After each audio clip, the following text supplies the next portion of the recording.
ہو خدا ان کا شکر ادا کرتے ہیں آج کے اس بابرکت اور پرفضل وقت اور ان گھڑیوں کے لیے کہ جب خدا نے پھر ہم سب کو اس خوبصورت پلیٹ فارم کے ذریعے ہم سب کو یونائٹ کیا تاکہ ہم سب متفق ہو کر مسیح میں ایک بدل ہو کر اس کے پاک نام کو جلال دے سکے، اس کی ورشپ، اس کی بڑائی کر سکے کہ فقط اسی کا نام جو ہے حمد اور ستائش کے لائق ہے، کیونکہ اس کا بندہ مقدس پولس رسول فلپی 2 باب اس کی 9ویں آیت کے اندر یہ فرماتا ہے کہ اسی لیے خداوند نے بھی اسے بہت سربلند کیا اور اسے وہ نام بخشا جو سب ناموں سے اعلیٰ، تاکہ ہر ایک گھٹنا آسمانی کا ہو یا زمینی پہ، زمین کی انتہا میں رہنے والے کا، ہر ایک گھٹنا اس کے پاک نام کے آگے جھکے۔ تو میں خدا ان کا اتنا سا خادم، بائبل مقدس کا اتنا سا طالب علم، آپ سب کی خدمت میں اسلام پیش کرتا ہوں اور امید کرتا ہوں کہ جتنا وقت حمد و ثنا کے وسیلہ سے ہم نے برکت پائی ہے، اب ضرور ہے کہ اس کے کلام کے وسیلہ سے بھی برکت پائیں گے۔ تو آپ تمام لوگوں کی تشریف آوری کا بہت بہت شکریہ۔ آئیں وقت کو غنیمت جانتے ہوئے جن کے پاس خدا ان کا زندگی بخش اور معتبر کلام ہے، میرے ساتھ نکالیے گا نئے عہد نامہ میں سے مقدس پولس رسول کا خط غلطیوں کی کلیسیا کے نام، اس کا 6واں باب اور اس کی 4تھی آیت۔ غلطیوں 6 باب اس کی 14ویں آیت کے اندر خدا کا کلام یہ مرقوم ہے، لیکن خدا نہ کرے کہ میں کسی چیز پر فخر کروں سوا اپنے خداوند یسوع کی صلیب کے، جس سے دنیا میرے اعتبار سے مصلوب ہوئی اور میں دنیا کے اعتبار سے۔ خدا ان کے زندگی بخش پاک کلام کے پڑھے اور سنانے پر خدا ان کی برکت ہو، آمین۔ آئے اپنی آنکھوں کو بند کریں، اپنے سروں کو جھکائیں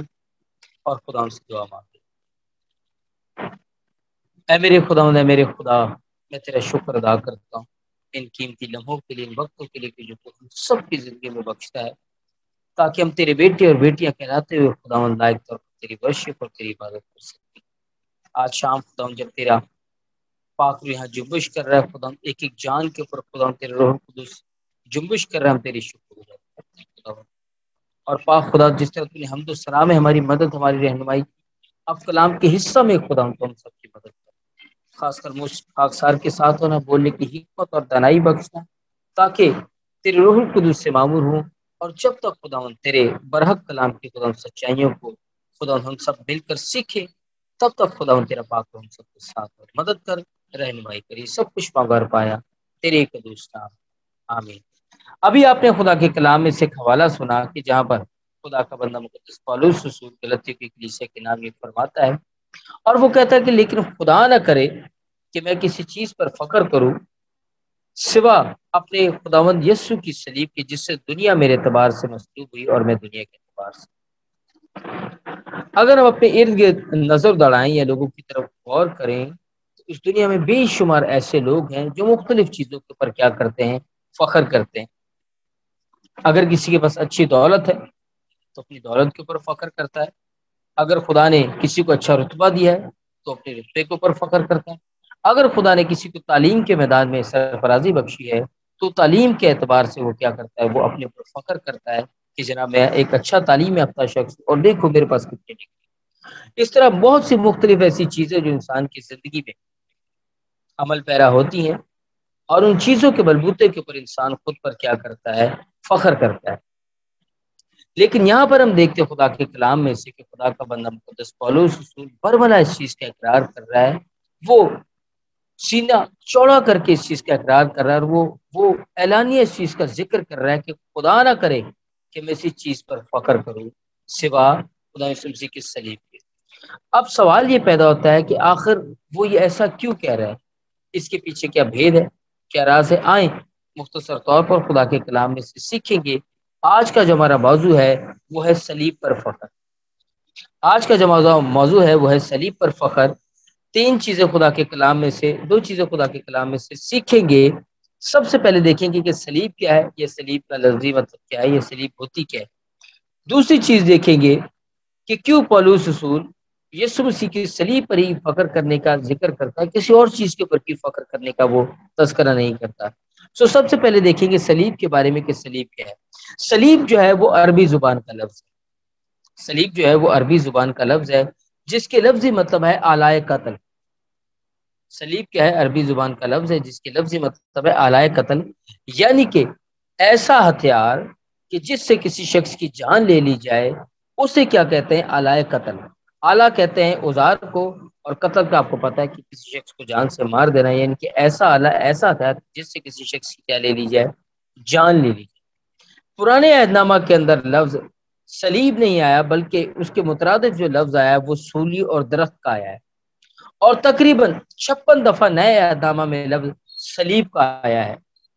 پرانے عہد نامہ کے اندر جو دو لفظوں کا ذکر آیا، سولی اور درخت کا، ان کی چند ایک مثالیں میں آپ کے سامنے رکھتا چلوں۔ درخت کی جو مثال آئی وہ خدا کے کلام میں سے ہم دیکھیں گے، استثنا کی کتاب اس کا 21واں باب اور اس کی 22ویں آیت کے، خدا نے اپنے بندے موسیٰ سے فرمایا، اور اگر کسی نے کوئی ایسا گناہ کیا ہو جس سے اس کا قتل واجب ہو تو اسے مار کر درخت سے ٹانگ دے، اور رات ہونے سے یا غروب آفتاب سے پہلے پہلے کیا کیا جائے، اس کی لاش کو اتارا جائے، اور اسے کیا کیا جائے، کفنا کر اسے بعد میں کیا کر دیا جائے، دفن کیا جائے، کیونکہ ایسا جو شخص ہے وہ ملعون ہے۔ کیونکہ جس شخص کو پھانسی دی جاتی تھی، جس شخص کو اس طرح درخت کے اوپر ٹانگا جاتا تھا، جسے ایک انتقامی انجام تک جسے پہنچایا جاتا تھا، وہ لوگوں کے لیے ایک مثل بن جاتا تھا، تاکہ لوگ اس چیز سے سبق حاصل کریں کہ دیکھو اگر اس شخص نے کوئی ایسا گناہ کیا تھا، کوئی ایسی خطا کی تھی، تو دیکھو حاکم وقت نے اسے کیسی سزا دی کہ دیکھو اسے درخت سے ٹانگ دیا، اور آتے آتے جو شخص اسے دیکھتا وہ اسے عبرت کا نشان سمجھتا، اور پھر وہ خوف میں آتے اور اس چیز کو جانتے کہ آج کے بعد انہیں اس طرح کی کوئی خطا نہیں کرنی جس سے انہیں بھی کیا ہو، اتنی سخت سزا کا کیا کرنا پڑے، سامنا کرنا پڑے۔ پرانے عہد نامہ میں میں نے آپ کو ذکر کیا کہ صلیب کی جگہ دو لفظوں کا ذکر ہے، درخت کا جس کا میں نے آپ کے سامنے تذکرہ کر دیا کہ خدا نے اپنے بندے موسیٰ سے فرمایا کہ جب کوئی شخص کوئی ایسا گناہ کرے کہ جو واجب القتل ہو، یعنی کہ قتل کے برابر ہو، تو ایسے شخص کو کیا کیا جائے، درخت سے ٹانگ دیا جائے۔ اس سے پہلے بہت زیادہ اس کو سنسار کیا جاتا تھا، اسے لہو لہان کر دیا جاتا تھا، اور آخر میں اس کو کیا تھا، اس کا حربہ کیا ہوتا تھا کہ اس کو درخت سے ٹانگ دیا جاتا تھا جب تک اس کی جان کیا ہے اس سے نہ نکل۔ اس کے بعد دوسرا جو لفظ میں نے آپ کو بتایا وہ ہے سولی کا لفظ۔ اگر آپ آستر کی کتاب اور اس کے شروع کے 5-6 باب کا اگر آپ مطالعہ کریں تو وہاں پر ایک شخص کا ذکر ملتا ہے جس کا نام تھا حامان، سپہ سالار تھا، بادشاہ کے نزدیک اس کی بڑی عزت تھی، اور بادشاہ نے اسے اچھے اچھے عہدوں پر نوازا تھا۔ اور جب اس نے دیکھا کہ جب وہ پھاٹکوں سے، شہر کے مدخلوں سے جب وہ گزرتا ہے، جب وہ تو سب اسے سجدہ کرتے سوائے ایک شخص سے، اور وہ شخص کون تھا، مردکی۔ اب مردکی چونکہ یہودی تھا اور وہ اس چیز کو اپنے اندر بڑا فخر محسوس کرتا تھا کہ میں زندہ خدا کی عبادت کرتا اور میں ایک خدا کو ماننے والا ہوں، تو صرف وہ کس کو کرتا تھا، خدا کو سجدہ۔ جب حمان کو پتہ چلا کہ میں جب بھی یہاں سے گزرتا ہوں سب مجھے سجدہ کرتے، ایک واحد یہ شخص ہے اس پوری امت کے اندر کہ یہاں پر کیا ہوتا ہے کہ وہ اس کو کیا کرتا ہے، اس کو سجدہ نہیں کرتا۔ اب وہ کیا کرتا ہے کہ بادشاہ کے ساتھ ملتا ہے اور کیا کرتا ہے، ایک سازش رچتا ہے، اور سازش رچنے سے کیا کرتا ہے کہ ایک بہت بڑی بادشاہ کی مورت بنا دیتا ہے، اور کہتا ہے کہ 30 روز تک جو کیا ہے اس کو سجدہ نہ کرے گا اسے کیا کی جائے گی، سزا دی جائے گی، یعنی کہ اسے کیا کر دیا گا، سولی کے اوپر ٹانگ دیا گا۔ اور کہانی بہت لمبی ہے، مختصر طور پر بتاتا ہوں کہ کس طرح آستر ملکہ تک کی بات پہنچی، جو کہ مردکی کی بھتیجی تھی، اس نے اسے اپنے بھائی سے لے کر پالا تھا، اور بادشاہ کے محل میں رہتی تھی، ملکہ تھی وہ۔ اور جب ساری کی ساری قوم بنی اسرائیل نے مل کر روزہ رکھا، دعا کی، تو ہوا کیا کہ جس سولی کو اس نے مردگی کے لیے تیار کیا تھا اسی سولی کا کیا ہو گیا، وہ خود شکار ہو گیا۔ ہاللیلویہ۔ اور کیا لکھا ہے آستر 10 باب اس کی، آستر 7 باب اس کی 10ویں آیت کے اندر، انہوں نے حمان کو اسی سولی پر جو اس نے مردگی کے لیے تیار کی تھی ٹانگ دیا، تب بادشاہ کا غصہ ٹھنڈا ہوا۔ ہاللیلویہ۔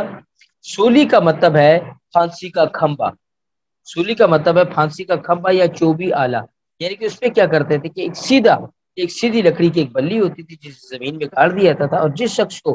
سولی پہ چڑھانا ہوتا تھا اسے کیا کرتے تھے کہ اس کو پیچھے اس طرح اس کے بازو اور ٹانگوں کی اس طرح ٹانگ کے، اور اس کو کیا کرتے تھے کہ اس کو کیلوں سے کیا کر دیا تھا، اسے ٹھونک دیا تھا، اور جب تک اس شخص کی جان نہیں نکلتی تھی اسے سولی کے اوپر ٹنگے رہنے دیا جاتا تھا، تاکہ وہ کیا ٹھہرے، عبرت کا نشان ٹھہرے۔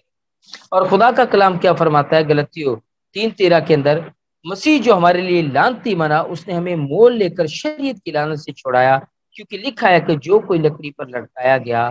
وہ لعنتی ہے۔ کیونکہ دیکھیں اس حوالے سے اس چیز کا واضح ہوتا ہے، اس چیز کو کہ جب کوئی شخص ایسا ہوتا کہ اس کا گناہ واجب القتل ہوتا تو اس شخص کو کیا کر دیا تھا، سولی کے اوپر یا درخت کے اوپر ٹانگ دیا تھا تاکہ سب کے لیے کیا ہو، وہ عبرت کا نشان۔ دنیا کے جو لوگ ہیں، یہ دنیا کی جو قومیں ہیں جو ارد گرد بستی ہیں، وہ اس نشان کو کیا سمجھتی ہیں کہ یہ جو نشان تھا یہ ذلت اور رسوائی کا نشان تھا،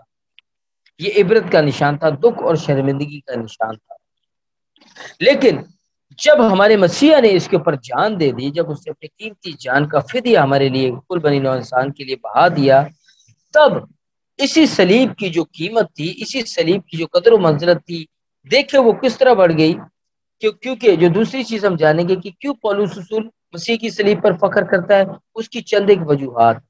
اور بڑی اہم اور بڑی بنیادی وجوہات ہے کہ کن وجوہات کی بنا پر وہ کہتا ہے کہ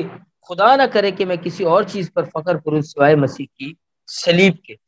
کیونکہ دنیا کے سامنے تو اگر ہم دیکھیں، غیر اقوام کے سامنے اگر ہم بات کریں تو وہ کیا کہتے ہیں کہ کیا ہے، صرف اور صرف یہ کیا ہے، ایک لکڑی کا ایک وڈ کا کیا ہے پیس ہے، دو حصوں کو جوڑ کے کیا ہے، ایک نشان بنا دیا گیا ہے۔ ہمارے لیے نشان کیا ہے، کوئی قدر و منزلت نہیں ہے۔ لیکن دیکھیے خدا کا کلام کیا فرماتا ہے کہ پولس رسول جو فرماتا ہے کہ مسیح پر فخر کرتا ہے، کیوں وہ صلیب پر فخر کرتا ہے، اس کی چند ایک وجوہات ہے کہ آخر کیا وجوہات تھی کہ وہ صلیب پر فخر کرتا ہے۔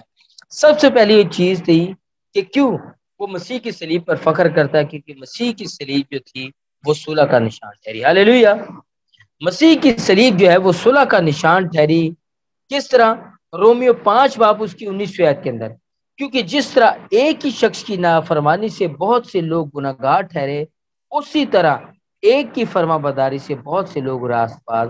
ٹھہریں گے۔ ہاللیلویہ۔ دیکھیں جس طرح ایک شخص کون تھا، آدم کی، یعنی کہ جب آدم کی نافرمانی سے سب شخص گناہگار ٹھہرے تمام لوگ، اسی طرح ایک شخص کون ٹھہرا، خدا یسوع مسیح، اس کی فرما برداری سے سارے لوگ کیا ٹھہرے، راست باز ٹھہرے۔ اب وہ جو ذلت کا نشان تھا، جو عبرت کا نشان تھا، جو دکھ کی علامت تھا، جو ایک لعنتی نشان تھا، اب وہ نشان کیا بن گیا، صلح کا نشان بن گیا، صلح اور سلامتی کا نشان بن گیا، کیونکہ ہمارے مسیح نے اس کے اوپر کیا دے دی، اپنی قیمتی جان کا فدیہ دے دیا۔ اسی لیے پولس رسول کرنتھس کی کلیسیا کے نام خط میں یہ فرماتا ہے، دوسرا کرنتھیوں 5:19 کے اندر، مطلب یہ ہے کہ خدا نے مسیح میں ہو کر اپنے ساتھ دنیا کا میل ملاپ کر لیا اور ان کی تقصیروں کو ان کے ذمہ نہ لگایا، اور اس نے میل ملاپ کا پیغام ہمیں سونپ دیا۔ اب یہ میل ملاپ کا پیغام کہاں سے ڈیلیور ہوا، کہاں سے جاری ہوا، وہ کلوری سے اور صلیب سے یہ پیغام جاری ہوا کہ جب صلیب کے اوپر ہمارے مسیح نے اپنی قیمتی جان کا فدیہ دیا تو وہ جدائی جو باغ عدن سے آدم کے گناہ کے وسیلہ سے خدا اور انسان کے بیچ میں وہ جو دوری ہو گئی تھی، وہ اس صلیب کے وسیلہ سے کیا ہوا، وہ گیپ جو تھا وہ فل ہو گیا، اور یہ جو نشان تھا اب یہ صلح کا نشان بن گیا۔ اس کے بعد یہ جو صلیب کا نشان تھا، کیوں اس کے اوپر فخر کرتا ہے، کیونکہ یہ جو صلح کا نشان تھا یہ مخلصی کا اور نجات کا نشان ہے۔ کیونکہ اس سے پہلے انسان چاہتے تھے کہ وہ کامل نجات پائے، بیل و بکروں کی قربانیاں چڑھاتے، طرح طرح کے کام کرتے، لیکن خدا کیا فرماتا ہے، یہ سایہ پہلا باب اس کی 7 سے 8 آیت کے اندر کہتا ہے کہ بیلوں اور بکروں اور فربا بچوں کی چربیوں سے اب میرا جو دل ہے وہ موقوف ہو گیا، اب مجھے ایسی قربانیاں نہیں چاہیے۔ مسیح واحد ایک ہی دفعہ قربان ہوا اور اس نے قربان ہو کر تمام لوگوں کو کیا بخشی، کامل نجات بخشی۔ اور کلسیوں 3:13 کے اندر خدا کا کلام فرماتا ہے، جیسے خداوند نے تمہارے قصور معاف کیے ویسے ہی تم بھی کرو۔ تو کس کے وسیلہ سے ہم قصور معاف کرتے ہیں؟ مسیح کی محبت کے وسیلہ سے، جو اس نے نجات کا پیغام ہمیں دیا، جو اس نے اپنے قیمتی لہو سے ہمیں خرید لیا۔ کیونکہ پولس رسول کرنتھس کی کلیسیا کے نام فرماتا ہے، پہلا کرنتھیوں 7:23 کے اندر وہ کہتا ہے کہ تم قیمت سے خریدے گئے ہو، یعنی کہ اس نے اپنے بیش قیمتی خون سے ہمیں کیا دلائی ہے، نجات بخشی ہے۔ اس صلیب کے اوپر جو اس کا لہو بہا، اس لہو کے وسیلہ سے ہمیں کیا ملی ہے، نجات ملی ہے۔ پطرس رسول فرماتا ہے، پہلا پطرس پہلا باب اس کی 18 اور 19 آیت کے اندر، کیونکہ تم جانتے ہو کہ تمہارا نکما چال چلن جو باپ دادا سے چلا آتا تھا، اس سے تمہاری خلاصی فانی چیزوں یعنی سونے چاندی کے ذریعے سے نہیں ہوئی، بلکہ ایک بے عیب اور بے داغ برے یعنی کہ مسیح کے بیش قیمتی خون سے ہوئی۔ دیکھیے پتر رسول وضاحت سے فرماتا ہے، وہ کہتا ہے کہ تمہاری خلاصی جو ہے، تمہاری جو نجات کا مقام ہے، وہ کسی عام چیز سے نہیں ہوا، بلکہ وہ کس کے وسیلہ سے ہوا؟ مسیح یسوع کے بیش قیمتی اور بے عیب سے۔ اور یہ خون کہاں بہا؟ کہاں بہا؟ مسیح کی صلیب کے اوپر۔ اور اس صلیب کے وسیلہ سے، اس قیمتی خون کے وسیلہ سے ہم نے کیا پائی؟ مخلصی پائی، ہم نے نجات پائی۔ اس کے بعد تیسرا جو کام ہوا کہ ہمیں راست بازی کا کیا ملا؟ ہمیں نشان ملا۔ اب ہم مسیح کی صلیب کے وسیلہ سے کیا ٹھہرے؟ راست باز ٹھہرے، کیونکہ اس نے صلیب پر چڑھ کر ہمارے تمام کل بنی نوع انسان کے گناہوں کو کیا دے دیا؟ اس نے کفارہ دے دیا، اس نے ہمارا فدیہ دے دیا۔ فدیہ کا مطلب ہے مول لینا، خون بہا یا قیمت سے خریدے گئے، یعنی کہ اس نے کیا دی؟ ہمیں راست بازی کیا کر دیا، ہمیں اس نے لبادہ پہنا دیا۔ دوسرا کرنتیوں 5:21 کے اندر پالوس رسول فرماتا ہے، دوسرا کرنتیوں 5 باب اس کی 21 آیت کے اندر، جو گناہ سے واقف نہ تھا اسی کو اس نے ہمارے واسطے گناہ ٹھہرایا تاکہ ہم اس میں ہو کر خدا کی راست بازی ہو جائے۔ جب تک ہم مسیح پر ایمان نہیں لاتے، اس کے نام کا بپتسمہ نہیں لیتے، روح القدس نام میں نہیں پاتے، تب تک ہم صرف نامی مسیحی رہتے ہیں۔ ہم مسیحی تو رہتے ہیں لیکن ہم مسیح میں نہیں رہتے۔ ہم مسیحی تو ہوتے ہیں لیکن ہم مسیح میں نہیں ہوتے۔ مسیح میں ہم تب ہوں گے جب ہم اس کے کفارے کے اوپر ایمان لائیں گے، جب ہم پانی کا بپتسمہ لیں گے۔ جب تک ہم روح القدس نہیں حاصل کریں گے تب تک کیا رہیں گے؟ ہم راست بازی کے اس منصوبہ سے خارج رہیں گے۔ لیکن یاد رکھیے، اسی وجہ سے پولس رسول برملا اس چیز کا اقرار کرتا ہے کہ وہ اسی لیے کہتا ہے کہ اس صلیب کے وسیلہ سے اسے کیا ملی؟ راست بازی۔ اس کے بعد سب سے جو زبردست اور بڑا اور انوکھا کام ہوا کہ صلیب کے وسیلہ سے ہمیں شفا ملی۔ اس صلیب کے وسیلہ سے ہمیں کیا ملی؟ شفا ملی۔ یسایہ نبی نے ہزاروں سال پہلے اس چیز کی پیشن گوئی کر دی، اس نے نبوت کر دی تھی، پریڈکشن کر دی تھی۔ اس نے یسایہ 53 باب اس کی 5ویں آیت کے، حالانکہ وہ ہماری خطاؤں کے سبب سے گھائل کیا گیا اور ہماری بدکاری کے باعث کچلا گیا، ہماری ہی سلامتی کے لیے اس پر سیاست ہوئی تاکہ اس کے مار کھانے سے ہم شفا پائے۔ ہاللیلویہ۔ دیکھیں کتنے ہزاروں سال پہلے یسایہ نبی نے نبوت کر دی کہ وہ ہماری خاطر گھائل کیا گیا، ہماری وجہ سے اس پر سیاست ہوئی تاکہ اس کے مار کھانے سے ہم کیا پائیں؟ شفا پائیں۔ ایک بڑی خوبصورت مثال میں آپ کو دیتا چلوں، کافی عرصہ پہلے کی بات ہے کہ یہ جو لوگ جو سارے قدیمہ اور اس طرح کی مختلف چیزوں کی جو فائنڈ آؤٹ کرتے، ان لوگوں کو ایک صلیب، اب جب وہ صلیب ملی تو اب اس چیز کے اندر وہ تھوڑے سے ڈاؤٹ فل ہو گئے، انہوں نے کہا کہ ہم کس طرح جانیں کہ یہ واقعی مسیح کی صلیب ہے، کیونکہ اس کے جو دائیں بائیں 2 ڈاکو بھی تھے۔ انہوں نے کیا کیا کہ اس کی جو صلیب کا ایک ووڈ کا چھوٹا سا پیس تھا اسے لے، انہوں نے کہا کہ بھائی مسیح کی جو خون ہے، جس طرح خدا کے کلام میں لکھا ہے کہ اس کے مار کھانے سے ہم نے شفا پائی ہے اور اس کا خون ہمارے لیے بہا گیا، انہوں نے کیا کہ ایک بیمار شخص کے پاس گئے جو تقریباً قریب المرگ تھا۔ انہوں نے کیا کیا کہ پانی کے اندر اس لکڑی کے پیس کو ڈال دیا اور ڈال کر کیا کیا، جسٹ فار دا ایکسپیریمنٹ، اس کو تجربے کے طور پر کیا کیا، اس کو پلا دیا۔ آپ یقین مان دیں، آن دی ریکارڈ یہ بات ہے کہ وہ شخص جو ہے وہ سیکنڈ اور منٹوں کے اندر اٹھ کے کھڑا ہو گیا اور اس نے ہاللیلویہ کے نعرے مارے۔ تب وہ لوگ جان گے کہ واقعی یہ کیا ہے، یہ مسیح کی صلیب ہے، کیونکہ صلیب پر کیا لگا تھا؟ اس کا لہو لگا تھا، جس کے وسیلہ سے ہم نے کیا پائی؟ شفا پائی۔ اسی لیے پطرس رسول فرماتا ہے پہلا پطرس 2:24 کے اندر، وہ آپ ہمارے گناہوں کو اپنے بدن پر لیے ہوئے صلیب پر چڑھ گیا تاکہ ہم گناہ کے اعتبار سے مر کر راست بازی کے اعتبار سے جیے، اور اسی کے مار کھانے سے تم نے شفا پائی۔ دیکھیں کتنی خوبصورت گواہی آج ہم نے خدا کے کلام میں سے دیکھی کہ کس طرح جب ان لوگوں نے اس صلیب کو دیکھا تو وہ بھی ڈاؤٹ فل ہو گئے، لیکن دیکھیں مسیح کی صلیب میں اتنی قوت ہے کہ آج بھی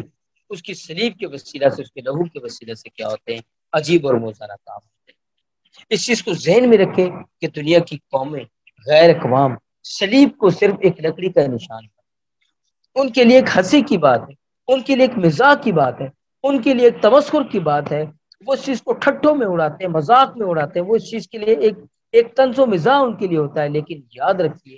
کہ مسیح کی جو صلیب ہے وہ ہمارے لیے فخر کا باعث ہے، مسیح کی صلیب ہمارے لیے مخلصی کا نشان ہے، مسیح کی صلیب ہمارے لیے نجات کا نشان ہے، مسیح کی صلیب جو ہے وہ ہمارے لیے صلح کا نشان ہے، اور مسیح کی صلیب جو ہے وہ ہمارے لیے شفا کا نشان ہے۔ دنیا کی قومیں اس چیز کے اس مکاشفے کو نہیں سمجھتی، لیکن ہم مسیح اس مکاشفے کو سمجھتے ہیں، ہم جانتے ہیں اس چیز کو، ہمیں پہچان ہے اس چیز کی، کیونکہ ہم سمجھتے ہیں، ہم اس چیز کو جانتے ہیں کہ ہمارا مسیحا جو اس کل بنی نوع جو کل دنیا کا نجات دہندہ، اس نے کس طرح صلیب جو ایک لعنتی نشان تھا، جو ایک موت کا نشان تھا، جو خوف کا نشان تھا، جو ایک ندامت شرمندگی کا نشان تھا، کس طرح ہمارے مسیحا نے اپنے پاک بدن کے وسیلہ سے اس کے اوپر مصلوب ہو کے اسی نشان کو ہم سب کے لیے فخر کا نشان بنا دیا، اسی نشان کو جو لعنتی نشان تھا وہ نجات کا نشان ٹھہرا، وہی نشان جو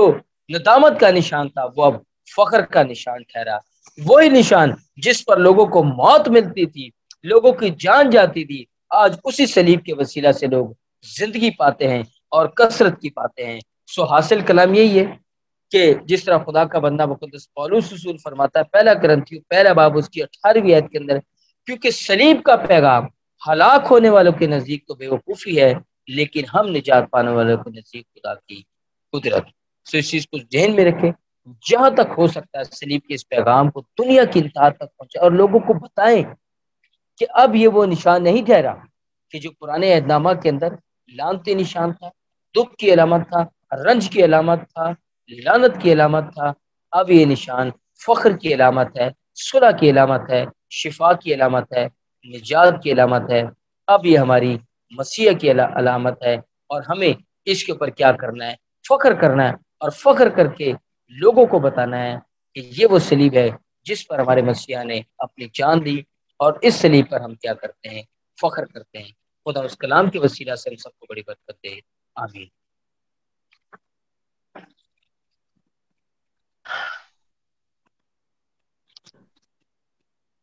آمین آمین۔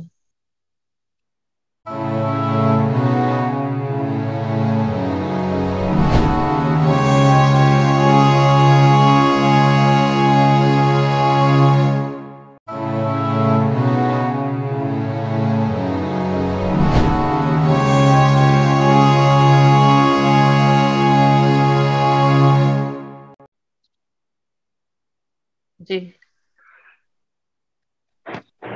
اس سے میں آپ سب کی اسلام